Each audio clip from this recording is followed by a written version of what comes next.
Dear students, today we are discussing about two topics. First one, role and importance of micro, small and medium enterprise in the economic development. And second one, problems of micro, small and medium enterprise. First one, role or importance of MSME in economic development or development. Micro, small and medium enterprises have an important role in the industrial development of less developed countries like India. The MSME sector is a major component of the Indian economy. എന്താണ് Indian ഇക്കോണമിയുടെ economic ഡെവലപ്മെൻറ്റിന് ഏറ്റവും പ്രധാനപ്പെട്ട ഒരു role വഹിക്കുന്ന ഒന്നാണ് micro small and medium enterprises. Micro, small and medium enterprises account for 95% of the industrial units in India, contribute to 40% of the output in the manufacturing sector and provide employment to over 80 million people. Most importantly, this sector accounts for 35% of India's exports. As already talked about export-oriented unit. It has been estimated that they contribute about 50% of the total industrial production. Here we are discussing about the importance of MSME in economic development of our nation. First one, large employment opportunity. MSME are generally labor intensive. That means the labor investment ratio is high. Accordingly, they will be able to generate more employment opportunity. Small scale industries or medium industries or micro industries provide large employment opportunity. Second one, economical use of capital. MSME needs relatively small amount of capital. Hence, it is suitable to a country like India where capital is deficient അല്ലേ. ഇന്ത്യയെ പോലെ capital കുറഞ്ഞ രാജ്യങ്ങൾക്ക് ഏറ്റവും suitable ആയിട്ടുള്ള enterprises ആണ് MSME. Then third one, balanced regional development. Generally, small enterprises are located in rural areas. Therefore, it is possible to have a balanced regional growth of industries. India is a land of villages. അല്ലേ, മിക്ക MSMEയും സ്ഥിതി ചെയ്യുന്നത് എവിടെയാണ്? വില്ലേജുകളിലാണ് അല്ലെങ്കിൽ rural ഏരിയാസിലാണ്. അതുകൊണ്ട് തന്നെ balanced regional development achieve ചെയ്യാൻ ഏത് സഹായിക്കുന്നു? MSME സഹായിക്കുന്നു. Fourth one, equitable distribution of income and wealth. MSME ensure a more equitable distribution of national income and wealth. It removes the drawbacks of capitalism, abnormal profiteering, concentration of wealth and economic power in the hands of few. അല്ലേ, കുറച്ച് ആളുകളിൽ മാത്രം ഈ ഒരു വെൽത്തും income ഒക്കെ concentrate ചെയ്യുന്നതിൽ നിന്നും മാറിയിട്ട് അത് പല ആളുകളിലേക്കായിട്ട് ഡിസ്ട്രിബ്യൂട്ട് ചെയ്യുന്നതിന് ഏത് കാരണമാകുന്നു? MSME കാരണമാകുന്നു. Then higher standard of living. MSME brings higher national income, higher purchasing power of people in rural and semi-urban areas. They helps to improve the standard of living of the people in rural areas. Rural areasലെ പീപ്പിളിൻ്റെ standard of living improve ചെയ്യാൻ ഏത് സഹായിക്കുന്നു? MSME സഹായിക്കുന്നു. എങ്ങനെയാണ്? High purchase power ensure ചെയ്തുകൊണ്ട് അല്ലെങ്കിൽ higher national income കൊണ്ടുവന്നതുകൊണ്ട് സ്റ്റാൻഡേർഡ് ഓഫ് ലിവിങ് ഓട്ടോമാറ്റിക്കായിട്ട് എന്ത് ചെയ്യുന്നു? ഇൻക്രീസ് ചെയ്യുന്നു. Next one, mobilisation of local resources. MSME are helpful in mobilizing capital. The spreading of industries even in small town and village would encourage the habit of thrift and investment among the people of rural areas. അല്ലേ, ഈ ഒരു rural ഏരിയയിലാണ് ഈ ഒരു MSME start ചെയ്യുന്നതെന്ന് പറഞ്ഞു. Rural ഏരിയയിൽ start ചെയ്യുന്നതുകൊണ്ട് തന്നെ ആ ആളുകളുടെ ഇടയിൽ ഈ ത്രിഫ്റ്റൊക്കെ എൻകറേജ് ചെയ്തുകൊണ്ട് കൂടുതൽ ക്യാപിറ്റൽ എന്ത് ചെയ്യാൻ സാധിക്കുന്നു? മൊബിലൈസ് ചെയ്യാൻ സാധിക്കുന്നു. ദെൻ അപ്പോൾ ആളുകൾക്കൊരു സേവിങ് മെൻറ്റാലിറ്റി ഉണ്ടാവും, കൂടുതൽ ഇൻവെസ്റ്റ്മെൻറ്റ് രാജ്യത്തുണ്ടാവുകയും അങ്ങനെ രാജ്യം ഒരു ഇക്കണോമിക്കലി ഡെവലപ്ഡ് ആയിട്ടുള്ള രാജ്യമായി മാറുകയും ചെയ്യുന്നു. Then next one, simple technology.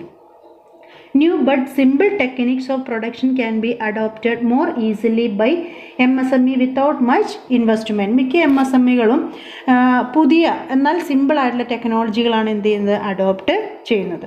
Then next one, less dependence on foreign capital. MSME are relatively low proportion of imported equipments and material. അല്ലേ, ഇമ്പോർട്ട് ചെയ്ത മെറ്റീരിയൽ എക്യുപ്മെൻറ്റും വളരെ കുറച്ച് മാത്രമേ MSME എന്ത് ചെയ്യുന്നുള്ളൂ, യൂസ് ചെയ്യുന്നുള്ളൂ. It reduce the need for foreign capital. അതുകൊണ്ട് തന്നെ അവിടെ ഫോറിൻ ക്യാപിറ്റലിൻ്റെ ആവശ്യം അധികമായി വരുന്നില്ല. Therefore, in a country like India, these industries are a real blessing. ഇങ്ങനെയുള്ള ഒരു MSME എന്ന് പറയുന്നത് ഒരു ബ്ലെസ്സിങ് ആണെന്നുള്ളതാണ്. Then next one, shorter gestation period. Gestation period എന്താണെന്ന് നമ്മൾ കഴിഞ്ഞ ക്ലാസ്സിൽ പറഞ്ഞിരുന്നു അല്ലേ. ഒരു ഇൻവെസ്റ്റ്മെൻറ്റ് നടത്തി അതിൽ നിന്നും റിട്ടേൺ കിട്ടാനുള്ള ആ ഒരു കാലയളവിനെയാണ് നമ്മൾ ജസ്റ്റേഷൻ പീരീഡ് എന്ന് പറയുന്നത്. In these enterprises the time lag between execution of an investment project and start of flow of consumable goods is relatively short. MSMEയുടെ കേസിൽ ആ ഒരു ജസ്റ്റേഷൻ പീരീഡ് എന്ന് പറയുന്നത് ഷോർട്ടാണെന്നാണ് പറയുന്നത്. Then next one, promotion of self employment. Larger number of self-employed person running MSME would guarantee the stability of political system, especially the democratic institution in the country. അല്ലേ, ഒരു സെൽഫ് എംപ്ലോയ്മെൻറ്റ് പ്രൊമോട്ട് ചെയ്യാൻ ഏത് സഹായിക്കുന്നു, MSME സഹായിക്കുന്നു. Then promotion of export. With the establishment of large number of modern MSME in the post-independence period, the contribution of small-scale sector in export earning has increased much. അല്ലേ, കഴിഞ്ഞ ക്ലാസ്സിൽ നമ്മൾ export oriented യൂണിറ്റിനെ കുറിച്ചൊക്കെ പറഞ്ഞിരുന്നു. Export oriented unit എല്ലാം MSME ആയിട്ടാണ് എന്ത് ചെയ്യുന്നത്, സ്റ്റാർട്ട് ചെയ്യുന്നത്. അങ്ങനെ നമ്മുടെ രാജ്യത്തെ എക്സ്പോർട്ട് പ്രൊമോട്ട് ചെയ്യപ്പെടുന്നു. അങ്ങനെ ബാലൻസ് ഓഫ് പേയ്മെൻറ്റ് എന്തായി മാറുന്നു, ഫേവറബിളായി മാറുന്നു. Then protection of environment. MSME helps to protect the environment by reducing the problem of pollution. അല്ലേ, ഒരു ലാർജ് സ്കെയിൽ ഓർഗനൈസേഷൻ ഒന്നും അല്ല, അതുകൊണ്ട് തന്നെ പൊല്യൂഷൻ എന്ത് ചെയ്യുന്നു, കുറയുന്നു. പൊല്യൂഷൻ കുറയുന്നതുകൊണ്ട് തന്നെ അവിടെ എൻവയോൺമെൻറ്റ് എന്ത് ചെയ്യപ്പെടുന്നു, പ്രൊട്ടക്റ്റ് ചെയ്യപ്പെടുന്നു. Then facilitate development of large scale enterprises. MSME support the development of large scale enterprises by meeting their requirements of inputs of raw material, intermediate goods, spare parts, etc. അതായത് നമ്മൾ ആ ഒരു ancillary യൂണിറ്റിനെ കുറിച്ച് പറഞ്ഞിരുന്നു അല്ലേ. Large scale ഇൻഡസ്ട്രിക്ക് വേണ്ട ഇൻപുട്ടുകളൊക്കെ മിക്ക കേസിലും പ്രൊവൈഡ് ചെയ്യുന്നത് MSME ആണ്. അങ്ങനെ MSMEക്ക് അത് പ്രൊവൈഡ് ചെയ്തുകൊണ്ട് അവരുടെ ഈ ലാർജ് സ്കെയിൽ ഓർഗനൈസേഷൻ്റെ ഡെവലപ്മെൻറ്റ് ഫെസിലിറ്റേറ്റ് ചെയ്യാനും ഏത് സഹായിക്കുന്നു, MSME സഹായിക്കുന്നു എന്നുള്ളതാണ്. Apart from the above facts, promotion of MSME helps in manufacturing artistic goods in huge quantities, stabilizing democratic structure, fostering better industrial relations, promoting cooperations, eliminating labor conflict and reducing grievances, promoting self-employment, reducing population pressure in urban areas and enhancing foreign exchange reserves. ഈ പറയുന്ന പോയിന്റുകളൊന്നും എല്ലാം കൂടാതെ തന്നെ labour കോൺഫ്ലിക്റ്റുകൾ ഒഴിവാക്കാൻ സഹായിക്കുന്നു. അതേപോലെ തന്നെ self employment promote ചെയ്യുന്നു. പോപ്പുലേഷൻ പ്രഷർ എന്ത് ചെയ്യുന്നു, റെഡ്യൂസ് ചെയ്യാൻ സഹായിക്കുന്നു. ഡെമോക്രാറ്റിക് സ്ട്രക്ചർ കൊണ്ടുവരാൻ സഹായിക്കുന്നു. അങ്ങനെ ഒരുപാട് കാര്യത്തിലൂടെ MSME ensure the economic development. Okay, then next one, problems of MSME. The MSME faces number of problems. Some of them are, first one, lack of managerial experience. As the MSME is owned by one person or group of person, they may not be having specialized knowledge in the different field of management. As already said in the previous class, the owner of the MSME act as manager. അതുകൊണ്ട് തന്നെ അദ്ദേഹത്തിന് ഒരു managerial സ്കില്ലുണ്ടാവണം എന്നോ അങ്ങനെ ഒരു നിർബന്ധമില്ല. Different ഫീൽഡിൽ ഉള്ള നോളേജ്, സ്പെഷ്യലൈസ്ഡ് നോളേജ് അദ്ദേഹത്തിന് എന്തായിരിക്കും, കുറവായിരിക്കും. Second one, inadequate finance. Finance is one of the most important problem confronting by micro, small and medium enterprises. As we know, finance is the lifeblood of an organization. No organization can function properly without adequate finance. Generally, MSME are not in a position to arrange full finance from their own sources. They obtain finance from unorganized finance sector at a high rate of interest. അല്ലേ, ഈ ഒരു MSMEക്ക് സ്വന്തമായിട്ട് finance collect ചെയ്യുക, ഒരു limited ആയിട്ടുള്ള finance മാത്രമേ എന്ത് ചെയ്യാൻ സാധിക്കുകയുള്ളൂ, കളക്ട് ചെയ്യാൻ സാധിക്കുകയുള്ളൂ. ഓർഗനൈസ്ഡ് സെക്ടറിൽ നിന്നും അവർക്ക് ഫിനാൻസ് കളക്ട് ചെയ്യുക എന്നുള്ളത് ബുദ്ധിമുട്ടാണ്. അതുകൊണ്ട് തന്നെ മിക്ക MSMEയും അൺഓർഗനൈസ്ഡ് ആയിട്ടുള്ള ഫിനാൻഷ്യൽ സെക്ടറുകളിൽ നിന്നാണ് ഈ എമൗണ്ട് എന്ത് ചെയ്യുന്നത്, കളക്ട് ചെയ്യുന്നത് at A high rate of interest. Then next one, lack of proper machinery and equipment. Because of the financial problem, many MSME use inefficient and outdated machinery and equipment. അല്ലേ, financial stability കുറവാണ്, അല്ലെങ്കിൽ adequate finance ഇല്ല എന്ന് പറഞ്ഞു. Because of that most of the MSME uses inefficient and outdated machinery and equipments. Then next one, lack of technical know-how. The MSME do not have knowledge about different alternative technologies and process available for manufacturing their products to improve the quality of product and reduce cost. അല്ലേ, പ്രോഡക്റ്റിൻ്റെ quality കൂട്ടാനുള്ള അല്ലെങ്കിൽ cost കുറയ്ക്കാനുള്ള ടെക്നോളജികളെ കുറിച്ചുള്ള MSMEയുടെ knowledge എന്ന് പറയുന്നത് എന്താണ്, limited ആണ്. Then next one, run on traditional lines. Generally, most of the MSME are run on traditional lines. They have not yet adopted modern methods and techniques of production. അല്ലേ, മിക്ക കേസിലും outdated technology ഒക്കെ ആയിരിക്കും ഇവരെന്ത് ചെയ്യുന്നത്, use ചെയ്യുന്നത്. Next one, irregular supply of raw material. The quality and regularity of supply of raw materials are some other problems of MSME. MSME face ചെയ്യുന്ന വേറെ പ്രോബ്ലങ്ങളാണ് അവരുടെ റോ മെറ്റീരിയലിൻ്റെ സപ്ലൈ, അതിൻ്റെ ഇറഗുലാരിറ്റി, ദെൻ അതിൻ്റെ ക്വാണ്ടിറ്റി, ക്വാളിറ്റി, അതെല്ലാം ഒരു പ്രധാനപ്പെട്ട പ്രോബ്ലംസ് ആണ്. The majority of MSME depends upon local source for their raw material requirements. Hence the MSME may not be able to get a regular supply of quality raw material in adequate quantity. ഒരു local സോഴ്സിനെയാണ് അവർ എപ്പോഴും raw മെറ്റീരിയലിന് വേണ്ടിയിട്ട് എന്ത് ചെയ്യുന്നത്, depend ചെയ്യുന്നത്. അതുകൊണ്ട് തന്നെ quality raw material in correct quantity അത് അവർക്ക് എന്ത് ചെയ്യാൻ സാധിക്കുന്നില്ല, എൻഷുർ ചെയ്യാൻ സാധിക്കുന്നില്ല. Then next one, personal problems. MSME face personal problems also. It is difficult for them to get qualified person to run the business. They cannot employ highly paid official to look after purchase, sales, etc. They cannot provide much training facilities to the employees. എന്താണ് അവിടുത്തെ ആ ഒരു personal പ്രോബ്ലത്തെ കുറിച്ചാണ് പറയുന്നത്.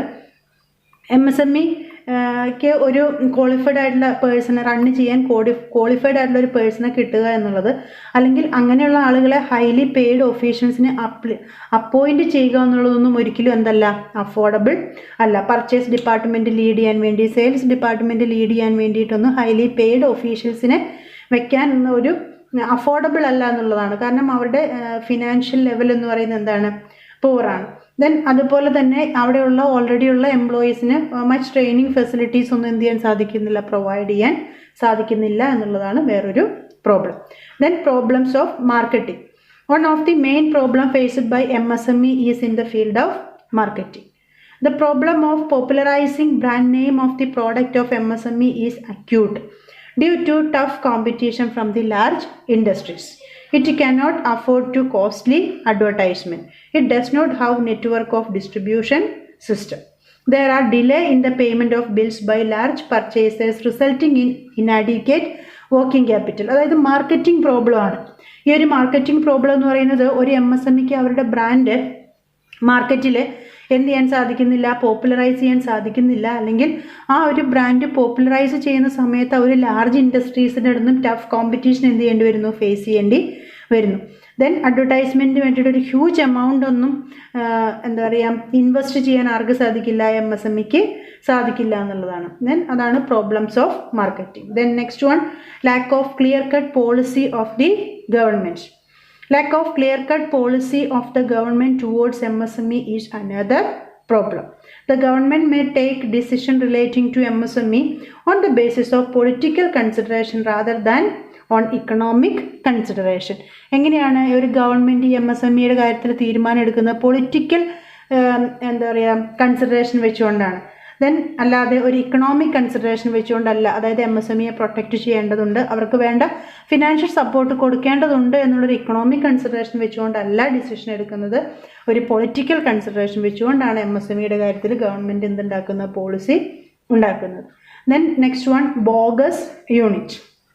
Bogus unit means സിക്ക് unit എന്ന് പറയാം. സിക്ക് യൂണിറ്റ് അല്ല, അതായത് ഈ ഒരു അഡ്വാൻറ്റേജസ് ഒക്കെ എൻജോയ് ചെയ്യാൻ വേണ്ടി മാത്രം ഉണ്ടാക്കുന്ന യൂണിറ്റുകളെയാണ് നമ്മൾ ബോഗസ് യൂണിറ്റ് എന്ന് പറയുന്നത്. It is stated that 20% of MSME in the countries are bogus concern and that they exist for the purpose of getting their quotas of steels, aluminium, basic chemicals and other scarce raw material and diverting them into black market. എന്തിനു വേണ്ടിയിട്ടാണ്? Bogus unit തട്ടിപ്പാണ് അല്ലേ. അതായത് ഈ MSMEക്ക് government ഒരുപാട് ആനുകൂല്യങ്ങൾ കൊടുക്കുന്നുണ്ട്. സ്റ്റീലിൻ്റെ കാര്യത്തിൽ ഡിസ്കൗണ്ട് കൊടുക്കുന്നു, അലുമിനിയം, ദെൻ ബേസിക് കെമിക്കൽസ്, അങ്ങനെയുള്ള പിന്നെ സ്കേഴ്സ് ആയിട്ടുള്ള റോ മെറ്റീരിയലൊക്കെ ഇവർക്ക് സപ്ലൈ എൻഷുർ ചെയ്യുന്നുണ്ട് MSMEക്ക്.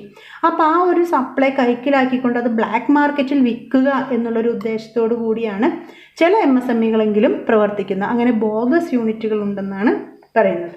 Then under utilization of capacity. According to Arun Ghosh, on the basis of All India Census of Small Scale Industries 1972, the percentage utilization of capacity was only 47 in mechanical engineering industries, 50 in electrical equipment, 58 in automobile ancillary industries, and 50% of on an average, we can say that only 40 to 50% of capacity was not utilized in small scale unit. അതായത് ഇവിടെ പറയുന്ന അരുൺ ഘോഷ് പറയുന്നത് മിക്ക small scale ഇൻഡസ്ട്രീസും 40 to 50 capacity മാത്രമേ എന്ത് ചെയ്യുന്നുള്ളൂ, utilise ചെയ്യുന്നുള്ളൂ. നമ്മൾ പറഞ്ഞു മെക്കാനിക്കൽ എഞ്ചിനീയറിംഗ് ഇൻഡസ്ട്രി ആണെങ്കിൽ 47%, ഇലക്ട്രിക്കൽ എക്യുപ്മെൻ്റ് ആണെങ്കിൽ 50%, ഓട്ടോമൊബൈൽ ഇൻഡസ്ട്രി ആണെങ്കിൽ 58%, ലെതർ പ്രോഡക്ട്സ് ആണെങ്കിൽ 55, പ്ലാസ്റ്റിക് 29, അങ്ങനെ ചെറിയ പെർസെൻറ്റേജ് മാത്രമേ അവരവരുടെ കപ്പാസിറ്റി എന്ത് ചെയ്യുന്നുള്ളൂ, യൂട്ടിലൈസ് ചെയ്യുന്നുള്ളൂ എന്നുള്ളതാണ്. Then other problem. In addition to the above problem, the MSME faces a number of other problems like inefficient management, non-availability of cheap power, infrastructure facilities, burden of local taxes, etc. etc. Then it is found that half of all new business died within 18 months after birth. Failure rate is somewhat more in case of small business. എന്താണ് ഇവിടെ പറയുന്നത്? 18 മാസത്തിനുള്ളിൽ 1.5 വർഷം അല്ലേ, മിക്ക small scale ഇൻഡസ്ട്രീസും start ചെയ്ത് കഴിഞ്ഞിട്ട് അത് എന്ത് ചെയ്യപ്പെടുന്നു, പൂട്ടിപ്പോകുന്നു. കാരണം എന്താണ്? അവർക്ക് ഈ പറയുന്ന പ്രോബ്ലംസ്, ഒരുപാട് പ്രോബ്ലംസ് അവരെന്ത് ചെയ്യുന്നുണ്ട്, ഫേസ് ചെയ്യുന്നുണ്ട്. മാർക്കറ്റിംഗ് പ്രോബ്ലം ആയിക്കോട്ടെ, ടെക്നോളജിക്കൽ പ്രോബ്ലം ആയിക്കോട്ടെ, റോ മെറ്റീരിയൽ അതിൻ്റെ സപ്ലൈ, അങ്ങനെ ഫിനാൻഷ്യൽ പ്രോബ്ലം, അങ്ങനെ ഒരുപാട് പ്രോബ്ലം അവരെന്ത് ചെയ്യേണ്ടി വരുന്നു, ഫേസ് ചെയ്യേണ്ടി വരുന്നു എന്നുള്ളതാണ്. ദെൻ അപ്പോൾ ഈ ഒരു ഫെയിലിയർ റേറ്റ് എന്ന് പറയുന്നത് ലാർജ് സ്കെയിൽ ഓർഗനൈസേഷനേക്കാൾ കൂടുതൽ ആരെയാണ് അഫക്റ്റ് ചെയ്യുന്നത്, അല്ലെങ്കിൽ അവിടെയാണ് ഉണ്ടാകുന്നത്, സ്മോൾ സ്കെയിൽ ബിസിനസ്സിലാണ് ഉണ്ടാകുന്നതെന്നാണ് പറയുന്നത്. These are the important problems faced by micro, small and medium enterprises. Okay, thank U.